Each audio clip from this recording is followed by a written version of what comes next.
This is the Grow Daily podcast, and you are listening to your host, Piyush Agarwal. Welcome to the 19th episode of this series, and today we will continue to talk about rebranding. In the last two episodes, we covered a lot of ground. We discussed what is rebranding and why is it important, and when would be a right time to go over rebranding. And then, very importantly, how should you go about the rebranding? What should it be all about? And how to make sure that you are getting the rebranding process right, that it actually helps you in the growth phase. In today's episode, the last one in this series, we are going to talk about how to make sure that you are launching your rebranded avatar in the most effective way possible, that you are gaining all the mileage possible from this new rebranding exercise. So let's get started. The first and foremost thing that I always tell my clients is give yourself time. Now, this is a crucial thing. A rebranding process can be really long because there are multiple stakeholders, there are multiple people that we need to get the opinions from. Then the design phase itself can require a lot of back and forth before you actually land at the place where you can say that yes, this is going to be the brand that's going to be representing us.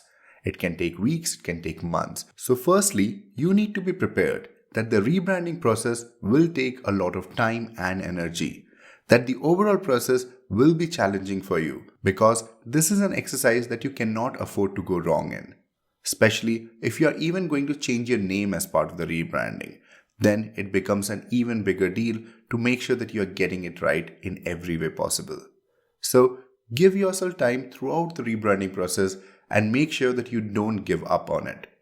But it's even more important that you give yourself enough time after you have decided on what the rebranding should be, how it should look, what kind of resonance it should have with your audience. Now, once you have decided your rebranding, it doesn't mean that you just go out and announce it because you are losing out a lot by doing that. There has to be a proper plan in place, and we will be talking about every step of that plan. In fact, my fitness client made exactly this mistake. The rebranding process has been going on for a few weeks now. And once we confirmed that this is the rebrand that we are looking for, that this is the new direction that we'll be heading, out of excitement, the entrepreneur went ahead and shared the new branding on social media.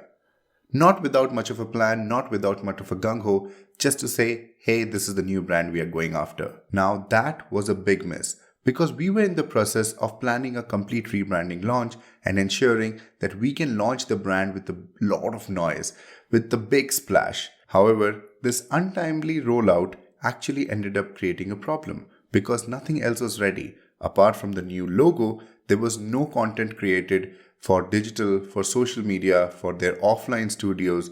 It was just a new logo, and that's how the people perceived it as well. For most of the people, it was just a new logo. We tried to salvage the situation by quickly creating some social media posts around the new brand. We try to post it, update FB cover photos, update FB profile photos to make sure that the social media handles represent the new branding, that we make it sound like we are announcing the new brand to the world. However, this was more of us playing catch up. There's no way we can launch the brand now the way we envisioned it to be. We would only have to do things in small pieces and ensure that we can still make a big splash, we can still stick to people and make sure that people really like the new branding that we are going about. However, you shouldn't make that mistake. Make sure you keep enough time out to plan the whole rollout and only go ahead when you and your team are completely ready with the plan. Make sure that you earn all the mileage you can from this rebranding process. So, the first thing I would request you to do is prepare all brand touchpoints. Just make a list of everywhere people get in touch with your brand, everywhere people see or interact with the new brand. If you have gone under a name change, this can even be the IVR messages. So you have to really think of where all and how all do people interact with the brand and how much will that change with the new rebranding.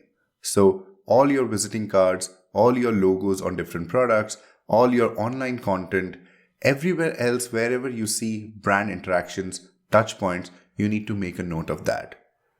Once you have done that, you need to identify your audiences, all your audiences that interact with the brand, and prioritize them on who is more important and who is least important.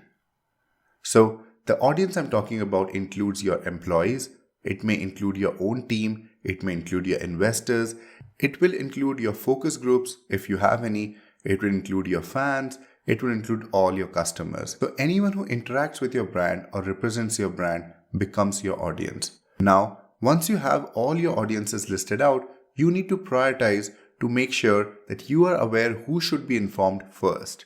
So I'm guessing your internal employees and your investors are your largest stakeholders. So make sure that before you go all out in the world and announce the rebranding, they are in the know-how, that they get to know about it first and then the rest of the world gets to know. This is a way for letting them know that they are more important than everybody else. And this is a brand that they should be excited about. This is a company that they should be excited about because things are evolving for good. So prioritize and create a communication plan. Plan it out as to how and when you'll be communicating with each of those audiences and in which order. Once you have done that, you need to create a detailed launch calendar. Now, what I mean by that is you need to put dates to what are the different events that need to happen. Based on how big your organization or your brand is, you need to figure out how would you go about marketing the new brand. Would you organize a big event? Would you call celebrities? Would you create videos that talk about the new rebranding? Would you go out and create a lot of sales collaterals? So you need to figure out everything that needs to be done to roll out successfully. The rebrand needs to be visible every single place.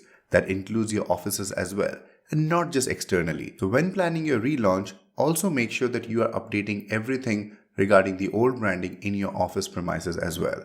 Don't leave them out, don't under prioritize them, because your employees really need to be excited about the new brand. You really need to be excited about the new brand. And one way of doing that is make sure the brand is visible everywhere, from your home to your office to everywhere outside.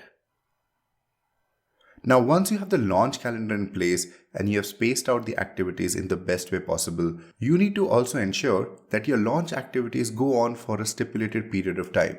You cannot just do things over a couple of weeks and imagine that everybody is now aware of the new brand. It will take time, and the more and more you talk about it, the more people will get aware. So make sure in your launch plan, you cover about 4 to 6 months kind of a duration to make sure that your brand keeps going out there and letting people know how you have transformed, how you are changing for good. Once your launch calendar is ready, it's time to develop and publish your rebrand story. Now, we have spoken enough about having a story in place when it comes to rebranding in the past 2 episodes, and this is where it comes handy. Because you have already thought of why you need to rebrand and what's the story that's going to be, you will have a lot of information to publish out there.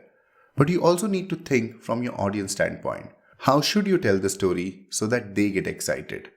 You need to work on your story. You need to make sure you develop it in a way that your audiences can read and know a lot more about the new direction you are heading in. So once you develop your rebrand story, get ready to publish it everywhere you can to get in front of your customers. You need to cover all mediums when it comes to rebranding, online and offline. Based on your business, you will end up figuring out where all the rebranding needs to go out. Make sure you do not miss out anything. So list out everywhere your current brand is showcased and make sure that as part of your planning, you have a plan to replace those branding from the places. You may need to create components that works on various platforms well. So for Instagram, maybe you need to think of stories. For Facebook, let's get a cover image done. For offline, let's get pamphlets done and added to your local newspapers. So you can think of every way that you can communicate the new branding and you can reach out to your customers. But it should be thought from both online and offline perspective, like we said, also from an external and an internal perspective. So don't leave out anything. List everything out and make sure the communication goes out on all those platforms. And lastly, market the rebranding really well. Try to go out of your usual marketing channels to make sure that more and more people are talking about your brand. You can reach out to influencers. These can be Instagram influencers or influencers in general who are connected to businesses like yours, and make sure that they are talking about your brand. Reach out to the press, let them know the story, let them know what the rebranding is all about. You can even reach out to podcasters from your business area of interest.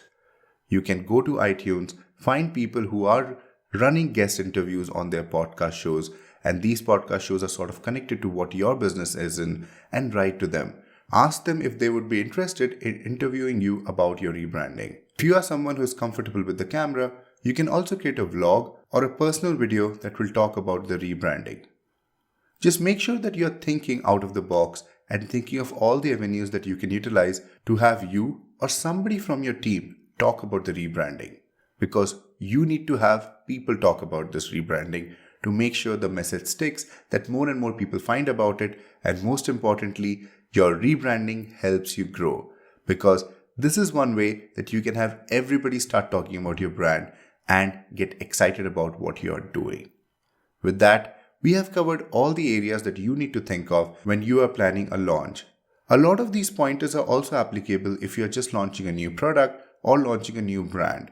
I would still be covering those in one of my future episodes, so watch out for that. I hope you found this helpful. In case you think I missed out on something, do write to me at hello@piyushagarwal.com, and I wouldn't mind recording a new segment for this episode if that aspect is absolutely required. With that, I would like to say goodbye. Thank you so much for listening. Watch out for another new episode tomorrow. Until then, hasta la vista. You have been listening to the Grow Daily podcast, and this was your host, Piyush Agarwal.